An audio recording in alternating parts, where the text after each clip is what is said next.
To scan a Zelle QR code with Chase, follow these steps. Open the Chase mobile app.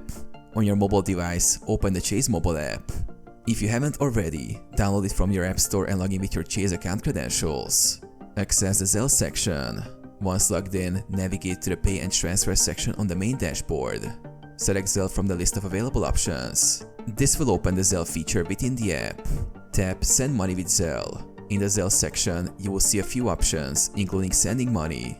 Select Send Money with Zelle to continue. Tap on Scan QR Code. Look for an option labeled Scan QR Code. Tap on it to open your camera within the app. This allows you to scan the Zelle QR code. Scan the QR code. Hold your phone's camera over the Zelle QR code you wish to scan. Ensure the code fits within the scan window. The app will automatically detect the code. Complete the payment. Once the QR code is scanned, follow the prompts to complete the payment, including entering the amount and confirming the transaction.